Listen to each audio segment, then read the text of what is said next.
What's up, folks, and welcome to Indie Ramble. Okay, so the way I'm going to present this game to you is going to be a little bit different today because, well, this is a rhythm game, and I'm actually pretty decent at rhythm games, and I've been having a good time with this one, but I have tried multiple times now to do my sort of live-to-tape recording as I typically do, and I can't do it. I just absolutely, completely boner the gameplay when I do that. So to be able to show this to you properly, I'm gonna show you some of the ancillary stuff of it, and then I'm gonna do a couple of the different arenas in this, and I'm gonna do them probably largely with silent commentary. So I'll actually shut up for once, which I'm sure some of you will quite like that. And that'll hopefully show this off to you a little bit better, because this game is actually really cool, and I've been quite enjoying it. So this is Beat Slayer. And well, when the developer pitched this game to me, they said, what if Hades but a rhythm game? And I was like, okay, go on. And well, it's kind of like that. It's definitely not as long or in depth as Hades, but it's a pretty good time, and it does the rhythm gameplay quite well. So this is the hub world that you'll start with in before every run. So you're playing a character whose name is Mia. This game takes place in an alternate history of Berlin post the falling of the Berlin Wall, and basically this malevolent dictator is in charge, and he's using a transmitting tower and sound waves to effectively control the population, and you're sort of part of a resistance movement.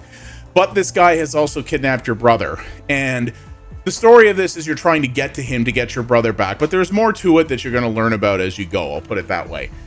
So you have a quest board that updates as you complete different objectives. Doing these gives you bonus experience. You use experience to level up. This is very much a roguelite. So you'll learn about that as you go. There are some characters here that you can chat with. I've actually gone through most of the conversations already. Well, here's one here. You have this guy who's kind of an old man DJ who's I guess you'd say kind of your hype man. He's not really your leader. You have a bartender here who handles some of the weapons and some specialty one-off upgrades you can use that I'll show you. And this is Donna, who is sort of your trainer. There's also this hilarious German accented robot that you use with, his name is Body, that you do your training with. He's pretty awesome. And you have another character who's kind of like your tech head person that you'll speak to. The voice acting in this is quite good, actually, and they all have interesting little backstories and conversations they'll tell you about.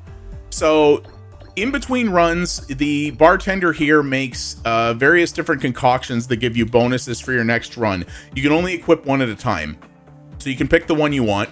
There's also 3 different weapons available. Now, you won't have all these at the start, but you'll learn them as you go here. And as you can see, it sort of gives you that you've got your fast and balanced, your slow and mighty, and your ranged. These are your 3 different weapons that you can choose from, but there's a lot of other ancillary abilities that you'll unlock during your run. And yeah, you've got your training bot down here. Maria, you look angry.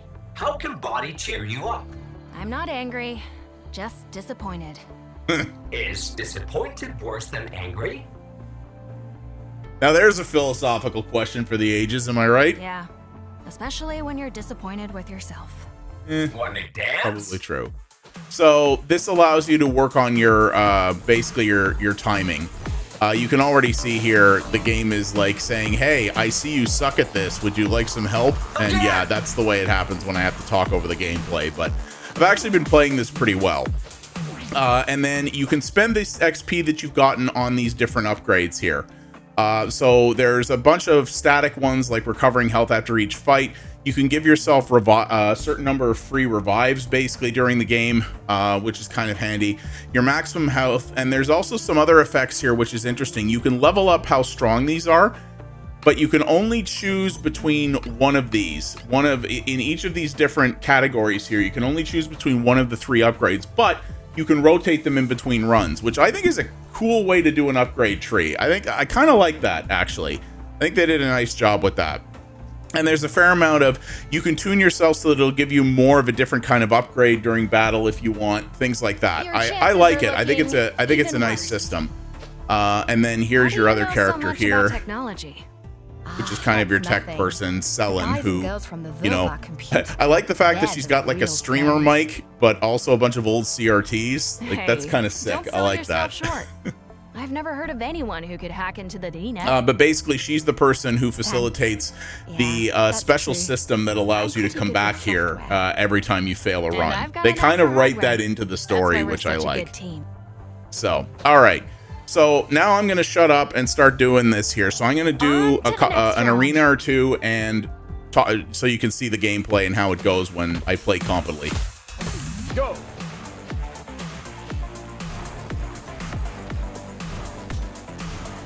This beat is rockin'.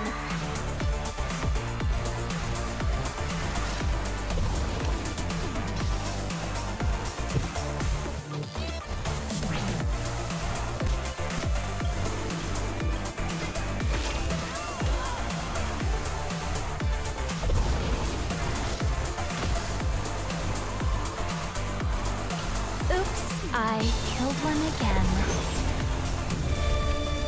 All right, so there's one of the simpler stages here. So the actual stages themselves will become more complicated as you go. And as you saw, there's a lot to unpack there. You have basic attacks, which you can increase by the damage of by staying on the beat. You have stun attacks, and you have ultimates. And you basically have, as you stay on the beat more often, your ultimates in the bottom left there will charge up more. And that's basically how it goes. And then at the end of each level, you have every level that you go into here, as you can see, there's these different icons here that denote the different type of upgrade that you'll get at the end of each run. So you have XP, that's healing, that's more defensive stuff. The heart with the plus increases your maximum health for the run. You can add electricity attacks, fire attacks. There's other types of defensive attacks, and as you saw there, as you play, you will also drop various different temporary buffs that will help you throughout the fight. So I'm going to do one more here and explain a little bit more about this mid-screen here. It's going to be familiar to a lot of you, though. Let's go for XP. Here comes MWA, Mia with attitude. Go.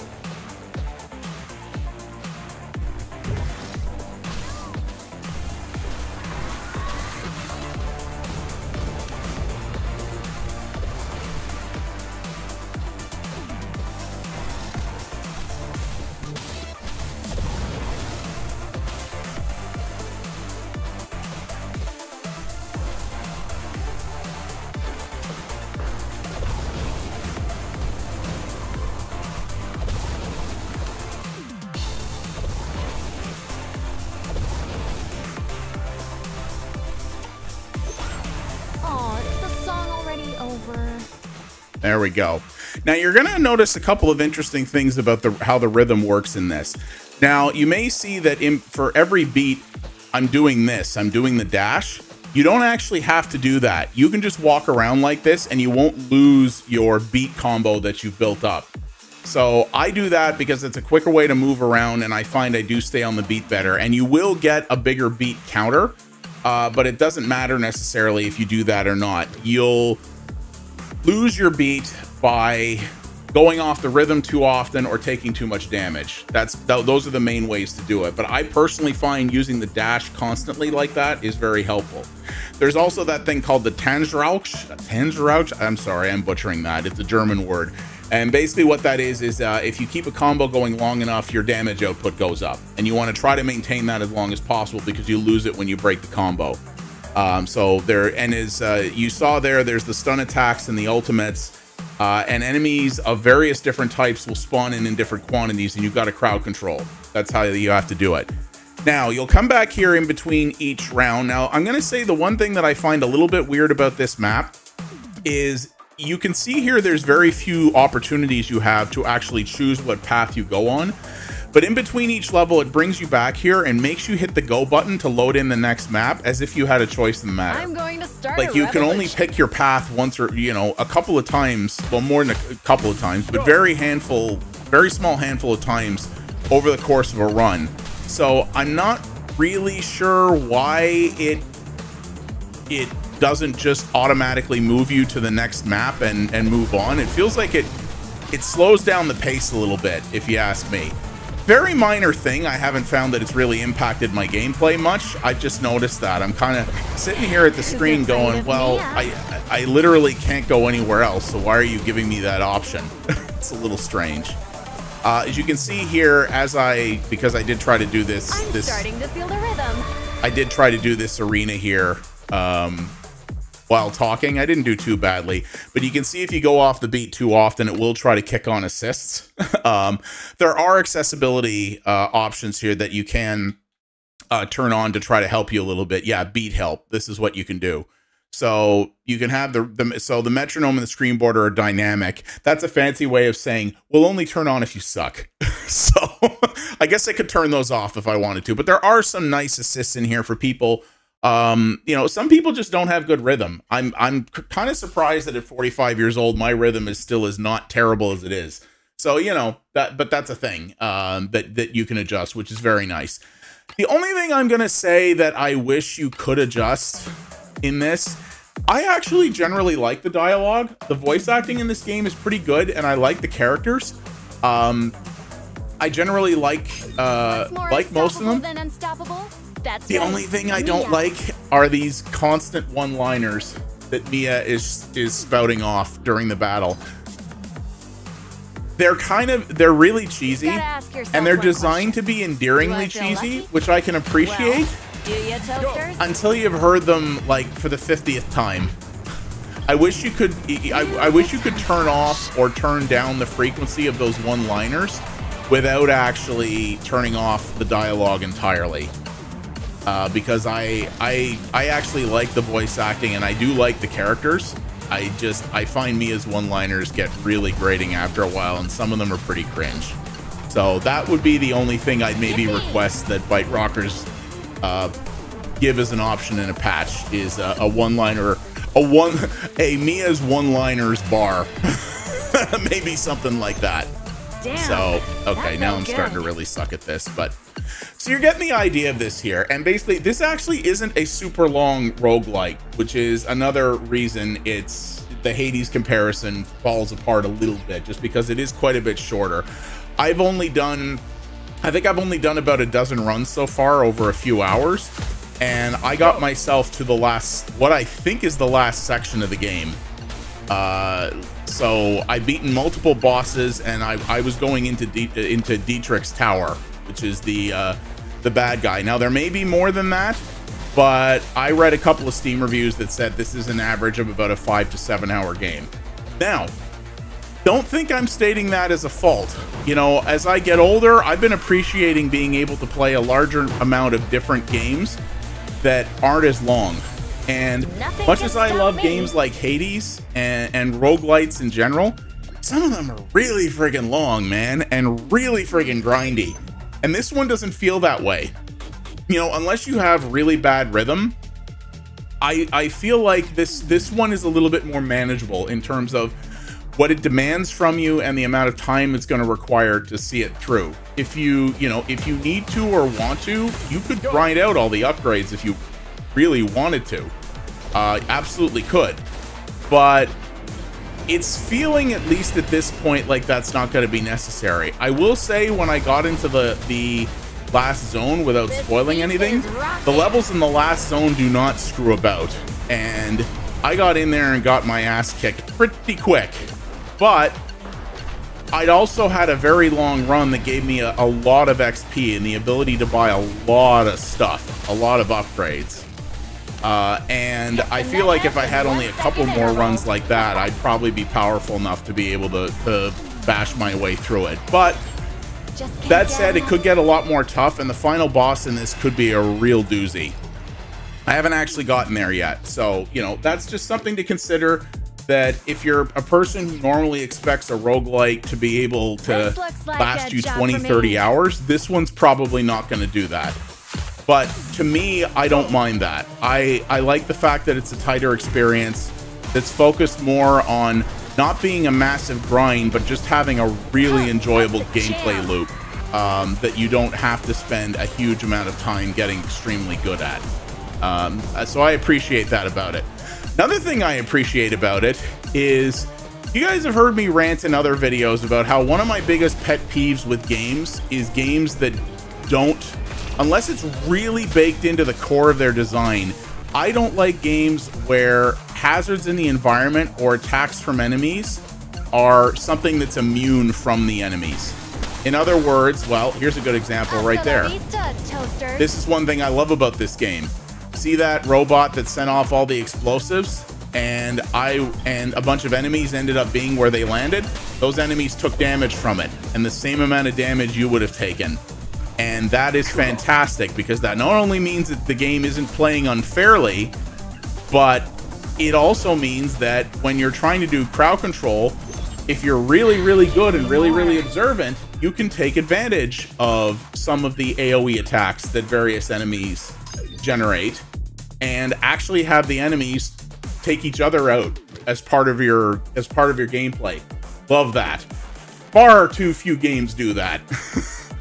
And it always really bugs me, and this is something that bugs me about a lot of Japanese titles, where there's especially a lot of JRPGs where they go, yeah, all this stuff that we spent hours teaching you in terms of how, you know, the game world works and how the rules work, yeah, we're just gonna throw that all out the window for this boss because, you know, we're too lazy to make the boss challenging but balance it against those limitations that we've spent all the last number of hours explaining to you.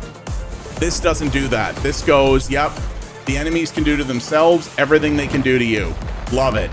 And I'm really impressed with that. That's something that should be more common than it is, and I applaud them for doing such a good job on that. So this boss I'm usually able to destroy pretty quickly now when I'm not, you know, trying to talk over it and kind of sucking at it. The second boss actually was a bit of a bugger, and he still kind of is. He's challenging. And there aren't a lot of bosses in this, I will say that, but the bosses that are here are quite innovative and quite interesting. They no two play alike at all. The strategy for this one is way different from the strategy for the second one. And I like that. And I suspect the final boss is going to be way more tricky. And I'm curious if they're going to be extra dicky about it and make it a boss rush too. I guess we'll find out when I get there, because I haven't actually gotten that far yet. But I do absolutely intend to finish this. Funny enough, I tend to be rather obsessive about finishing games that I started, even if they're games I don't really like a ton. But roguelites are the one exception. I played a million roguelites that I really enjoyed, and I actually tend to finish very few of them. I always just end up in that position where I'm like, oh yeah, I've got this other thing I'm going to play for now, but I'll get back to this later, and then I never do. I don't know why. It's weird, given how much it bugs me when I don't finish another game, that not finishing one of these doesn't tend to faze me very much. But I will finish this one because, like I said, it's not super demanding of your time, and it's more about the core gameplay loop than just being long for the sake of length. And I appreciate that. I think some people are going to look at other roguelites you can buy for the same amount of money that last a lot longer and go, well, I think determining a game's value based on its length is not a good comparison. But I also know that not everyone gets press codes like I do, and not everyone has a good job like I do, where they can afford to buy more games and appreciate the shorter ones for what they are. Sometimes, if you're going to buy a game, you got to keep it going for as long as you can, and there's nothing wrong with that. So, you know, if you are expecting Hades length out of this, or say Dead Cells length or something like that, yeah, this is probably not gonna provide that. But the core of it is really, really well done. And actually, this developer did another very different kind of roguelite called Insurmountable, which is a roguelite about effectively climbing a mountain that I've had on my Steam library forever, and I haven't played yet. I gotta say, I'm very curious about that, because it seems like making roguelites that are a little bit uncommon in how they do things kind of seems to be their bag. So I'm curious to see what they did with that one too. But yeah, despite my horrid gameplay as I talk over it, I am actually better at this game than I'm letting on. And the poor gameplay you're seeing here is not the game's fault. It's wholly mine. But I've been enjoying this a lot. Very much gives the just one more run feeling. And as you can see, the levels get more complicated, and there's more hazards that you'll encounter as you get later on in the game. More things that you have to avoid, but that again, like, there'll be levels where there's cars crossing a highway that you've got to avoid. But at the same time, again, you can lure the enemies out into the middle of the road and have the cars run the enemies over for you. Really handy trick, actually. So hang on. You're the disease and I'm the cure. Okay, I was just trying to get myself back on beat there. So it's really cleverly designed, and it runs really well. You know, I have a half-decent PC, but the load times in this basically don't exist. It brings up a loading screen between levels, but you've seen it go by. It's just a blip, which I really like. It feels like it's a well-optimized title, and it seems fairly well-balanced. A lot of the upgrades that you can get are very good at encouraging different types of play styles. But here come the cars. The different upgrade paths and types of weapon specialties that you can do in this, and the enemy variety, really encourage different types of play styles, but support many of them. You know, there might be an OP play style in this, but so far I've messed around with a lot of the different weapons, and it's never felt that way to me. It feels like you can play this multiple different ways, but you don't have to if you want to have an easier go of it. So it feels like they did a solid job on the balance too. So yeah, it's just a really polished experience overall, and it's a little bit different. You know, there have been rhythm-based roguelikes out there, like Crypt of the Necrodancer and things like that, which are great in their own right. But that's much more of a traditional, that has much more of a traditional dungeon crawling thing with it, where everything has to take place on the beat. Like even your individual moves in that game are expected to be done on the beat. Whereas in this is more forgiving than that. It will reward you for being able to keep the beat through an entire fight, but you don't have to. If you don't want to stay on the beat and you just want to walk around like this, you can. You just have to be able to keep the beat during the battle. But you don't have to, you know, even in between shots like this, it's not going to be that demanding of you. It's not going to demand such beat precision that people who just can't handle that type of thing won't be able to enjoy this. And I like that midline balance where playing on the beat is important, and it definitely rewards that. But it's not so strict about it that you have to base every single thing you do in the game around it. It gives you a little bit more freedom to kind of do a little bit of your own thing without totally bombing things out. So I appreciate that, and I think they did a nice job with it. So yeah, that is Beat Slayer. Sorry, it took me a second there. I've been having so much fun with this. I think this is a great time. I think it's if you like rhythm games and if you like roguelikes, give it a try. But even if you don't think you have a good sense of rhythm, maybe check this out anyway. Like, if you're not normally good at rhythm games, like if you tried Crypt of the Necrodancer and went, nope, not for me, maybe check this out anyway, because it's not only more forgiving than that, it has a lot of really smartly designed assists in it that will make it easier for people who don't have that innate ingrained sense of rhythm, but also, oh nice, got an achievement, but still making it feel like a challenging game that's gonna make things, you know, it's gonna make you feel like you've accomplished it, and that you still required skill to play it, but it's not gonna be quite so demanding as other games of its type might be. So yeah, it's been a really good time, and I definitely recommend checking it out. This is a roguelite I will definitely be finishing. So thank you guys for watching. I do appreciate it. If you like what you saw here, please do all the normal YouTube things. Those do help out a great deal. Leave a comment down below. Tell me, what do you think about this? You know, does this look like something that would interest you? Have you tried games like Crypt of the Necrodancer and just not found them that you can handle them, and that this might interest you? And I mean, rhyme me off some other roguelikes that you like, either musical or otherwise, because there's a ton of them out there, and it's a genre I very much enjoy. And if you want, you can also drop me a follow over at twitch.tv/pxabstraction. Streams are on hiatus for a little bit, but I do intend to bring them back, and we'll be focusing on retro games when I do, which I think is going to be really cool. And we have a great community there, and I'd love to see you be a part of it. Thanks again, everybody, and I'll see you on the next Retro Ramble. You folks have yourselves a good one. Take her easy.